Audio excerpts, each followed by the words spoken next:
বন্দে পুরুষোত্তমম। সকলকে আমার আনন্দিত জয়গুরু। আমরা জীবনে যত দুঃখ কষ্ট পাই আমাদের এই কর্মফলের জন্য, কিন্তু জীবনে বাঁচতে গেলে তো আমাদের কর্ম করতেই হবে। কিন্তু এই দুঃখ কষ্ট যেগুলোতে যেসব কর্ম থেকে আমরা পাই, এই কর্মফলের হাত থেকে আমরা কিভাবে রেহাই পাবো, কি করলে আমরা রেহাই পাবো, এই নিয়ে পরম দয়াল শ্রী শ্রী ঠাকুর কি বললেন, আজ আমরা ইষ্টকথায় এই বিষয় নিয়ে আলোচনা করব। আমাদের একটু বলেন। বন্দে পুরুষোত্তমম। সকলকে আমার আনন্দিত জয়গুরু। এই যে কর্মফল, জীবনে বাঁচতে গেলে তো কর্ম করতেই হবে, আর কর্মফল থাকবেই। ভগবান শ্রীকৃষ্ণ বলছেন কিন্তু এই কর্মফল ত্যাগ করার কথা। বলছেন কি, কর্মেই তোমার অধিকার, তার ফলে নয়। তা আমরা যখন এই ফলের আশায় কিছু করতে যাই, তখনই কিন্তু আমাদের এই কর্মফল যে দুর্ভোগ, সেটা ভোগ করতে হয়। আর কর্ম তো করতেই হবে, কর্ম ছাড়া জীবন চলে না। আর পরম দয়াল শ্রী শ্রী ঠাকুর কি বললেন, যত কর্ম তত অগ্রসর। আমাদের জীবনে অগ্রসর মানে কোন অগ্রসর? অগ্রসর হচ্ছে আমাদের এই আত্মার পরমাত্মার সাথে মিলন। সেটাই তো আমাদের চাই জীবনের, যে এই চক্র লীলা কাল যাই বলি, আত্মার সাথে এই যে আত্মা পরমাত্মায় মিলবে, এটাই তো হচ্ছে আমাদের জীবনের গতি, এটাই তো উদ্দেশ্য। তাহলে কর্ম আমাদের করতেই হবে, কারণ যত কর্ম তত অগ্রসর। আর এই কর্ম করতে গেলেই যে তার কর্মফল সেটা আছে, আর এই কর্মফল ভোগ করতে হবে। তা কি ধরনের কর্ম করতে হবে? গীতায় ভগবান শ্রীকৃষ্ণ বলছেন, ঈশ্বরের প্রীতি আর আরাধনার তরে যেসব কর্ম নর অনুষ্ঠান করে, তা ভিন্ন সকল কর্ম বন্ধন নিশ্চয়। তিনি বলছেন, ঈশ্বরের প্রীতি আর আরাধনার জন্য যে কর্ম করা হয়, ঈশ্বরকে খুশি করার জন্য যে কর্ম করা হয়, সেটা কিন্তু কোনো কর্মবন্ধন থাকে না। তাছাড়া যখন নিজের প্রবৃত্তির জন্য যখন যে কর্ম করা হয়, তখনই কিন্তু কর্মবন্ধন হয়। পরম দয়াল শ্রী শ্রী ঠাকুর এখানে বর্তমান যুগে সংক্ষেপে খুব সুন্দর করে বোঝালেন যে একটা আমাদের প্রবৃত্তি পূরণের চাইতে যদি ইষ্টের টান বেশি থাকে, তাহলেই কিন্তু এই যে সঞ্চিত কর্মফল, এটাকে খণ্ডন করা যায়। অর্থাৎ আমাদের যে একটা টান আছে না, প্রবৃত্তির টান, সেই টানটা যা হবে তার চেয়ে ইষ্টের প্রতি যদি বেশি টান হয়, তাহলে আমাদের এই কর্মফল যে খণ্ডন, সেটা হয়ে থাকে। আর কর্মফল ভোগ করতে হয়। কর্মফল মানে দুষ্কর্মের যে ফল, খারাপ ফল, যে প্রত্যেক কর্মের একটা ভালো মন্দ দিক আছে না, এই মন্দ দিক আর তখন কিন্তু আমাদের ভোগ করতে হয় না। সেই জন্যে আমাদের কি করতে হয়, আমাদের সকল যে বৃত্তি, আমরা বলি না যে প্রবৃত্তি, পরম দয়াল শ্রী শ্রী ঠাকুর এগুলোকে বলছেন বৃত্তি, প্রবৃত্তি নয়। এই প্রবৃত্তিটা যখন আমরা খারাপ অর্থে ইউজ করি, তখন প্রবৃত্তি হয়। বৃত্তি, কাম, ক্রোধ, লোভ, মোহ, মাৎসর্য, এগুলো সব কিন্তু একটা বৃত্তি, কমপ্লেক্স, যেটা আমাদের জীবনের সাথে, প্রত্যেকটা জীবনের সাথেই এটা আছে। এটাকে কিন্তু ইষ্ট প্রতিষ্ঠার জন্য যদি লাগানো হয়, তাহলে কিন্তু এটা কিন্তু বৃত্তি। আর যদি ইষ্ট প্রতিষ্ঠা অর্থাৎ মঙ্গলের যদি উল্টোটা হয়, তখনই কিন্তু এটা প্রবৃত্তি। তাই বলছেন, এই প্রবৃত্তি রূপে 6টি ঘোড়া চলবে খেয়ালে, সামলানতা হবে রে দায় লাগাম না দিলে। এর যে প্রবৃত্তি, যেটাকে বলছে এই 6টি ঘোড়া, এ তো চলবে মানুষের জীবনকে নিয়ে, কোথায় কে ফেলবে তার কোনো ঠিক ঠিকানা নেই। সেই জন্য কি হচ্ছে, দীক্ষার রজ্জু দিয়ে এই ঘোড়ার লাগাম বাঁধতে হয়। সেই জন্যই চাই দীক্ষা, আদর্শে দীক্ষা আনে অনুরাগ, আর এই অনুরাগ থেকেই আসে কিন্তু বৃত্তি নিয়ন্ত্রণ। আমাদের যে সবচেয়ে বড় যে প্রবলেম হয়েছে, বৃত্তি নিয়ন্ত্রণ কি করে করব? বৃত্তি নিয়ন্ত্রণের জন্য চাই, প্রথমেই চাই আদর্শে দীক্ষা, দীক্ষা আনে অনুরাগ, তার প্রতি ইষ্টের প্রতি ভালোবাসা, আর এই ভালোবাসা থেকেই আসে আমাদের কি বৃত্তি নিয়ন্ত্রণ।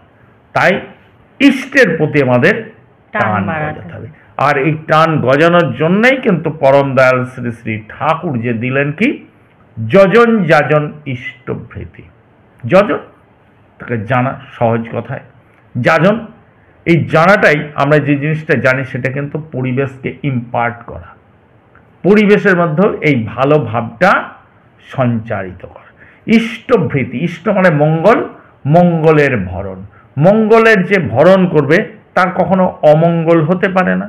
তাই এই তিনটে যদি আমরা করি তাহলে কিন্তু সমস্ত আপদ বিপদ থেকে, এই যে প্রবৃত্তির যে জাল, সেখান থেকে আমরা অক্টোপাস যে বলছে অষ্টপাস, তা থেকে আমরা মুক্ত হতে পারি। আর এই যে আমাদের কর্মফল, কর্মফল ভগবান শ্রীকৃষ্ণ কি বলছেন, কর্মেই তোমার অধিকার। আর সব কিছু হচ্ছে ঈশ্বরের সৃষ্টি, তিনিই সব কিছু সৃষ্টি, তিনিই সব কিছুর মালিক। তাই আমরা কোনো কিছু গ্রহণ করার পূর্বে তাকে নিবেদন করতে হয়। ভগবান শ্রীকৃষ্ণ গীতায় বলছেন না, তাকে নিবেদন করতে হয় প্রথমেই। সেই জন্য দিলেন কি ইষ্টভৃতি। অন্ন জল গ্রহণ করার পূর্বে এই যদি ইষ্টকে নিবেদন করা হয়, আর এইভাবে চলতে চলতেই আমাদের এই বৃত্তিগুলো কিন্তু নিয়ন্ত্রিত হয়ে থাকে। আর নিয়ন্ত্রিত হলে এই যে কর্মফল, তখন আমাদের সব কর্ম কি ইষ্টের জন্য করছি। আমার সকল বৃত্তি তোমারই প্রতিষ্ঠায় নিযুক্ত হোক। এই লোভ কাম এগুলো সব যে আমরা এগুলোকে বৃত্তিগুলোকে বলে না ষড়রিপু, পরম দয়াল শ্রী শ্রী ঠাকুর এগুলোকে রিপু বলছেন না। বৃত্তিটাকে যখনই আমরা ইষ্টের সেবায় নিয়োজিত করি তখন এগুলো কিন্তু আমাদের হয়ে গেল, এই বৃত্তিগুলো কি ইষ্ট সেবায় নিযুক্ত হয়ে গেল। তখন এই রিপুগুলো রিপু থাকে না, তখন কিন্তু আমাদের বন্ধু হয়ে দাঁড়ায়। শত্রু থাকে না, তখন কিন্তু বন্ধু হয়ে দাঁড়ায়, আমাদের চলার পথে সাহায্য করে। আর কেউ যদি খারাপ কর্ম করেছে, আগে করে ফেলেছে, তারপরে আমার দয়ালকে ধরেছে, তাহলে তার কর্মফল কেমন? আগের যে খারাপ কর্ম করে ফেলেছে, খারাপ কর্ম ফল কিন্তু ভোগ করতেই হবে। যেমন যোগে বিয়োগে, প্লাসে মাইনাসে কি হয়, কেটে যায় না? কেউ খারাপ কিছু করে ফেলেছে, কিন্তু যদি তার আবার ঠিক সৎ পথে থাকে তাহলে এই তার পূর্ণ ফলে সেটা খণ্ডন হয়ে যায়। তার ফলে কি হয়, তার যে ফের ফাঁপড়ে পড়ার কথা ছিল সেটা থেকে কিন্তু উদ্ধার পেয়ে যায়। সেই জন্য সবসময় ইষ্ট কাজে নিযুক্ত থাকতে হয়। ইষ্ট কাজে নিযুক্ত না থাকলে গুরু কিন্তু কখনোই রক্ষা করতে পারেন না তার কাছে। আমরা শ্রী শ্রী ঠাকুরের জীবনেও দেখেছি, সমস্ত মহাপুরুষ কিন্তু বলছেন, সমস্ত মহাপুরুষের জীবনেতেই এটা আছে যে গুরুর কাজে যদি নিযুক্ত থাকে তাহলে কিন্তু গুরু কিন্তু শিষ্যকে সেই সময় তার ভাড়া থেকে রক্ষা পেয়ে যায়। এই প্রসঙ্গে আমি একটা গল্প ঘটনা জানি যে আমি ছত্রপতি শিবাজি গুরু ছিলেন রামদাস। তিনি তো পাহাড়ের উপর ছিলেন। পাহাড়ের উপর যখন ছিলেন তিনি দেখছেন তার এক শিষ্য, মানে বাচ্চা, বেশি বয়স না, তাকে সর্পাঘাত করছে, তার সর্পাঘাতে মৃত্যু আছে, যোগ আছে। তা তখন তিনি সন্ধ্যা হয়ে গেছে, সন্ধ্যাবেলায় পাহাড়ের উপর থেকে বলছেন আমি একটু তাম্বুল খাবো, তুমি যাও পাহাড় থেকে নিচে নেমে গ্রাম থেকে একটু ওই তাম্বুল নিয়ে আসবে।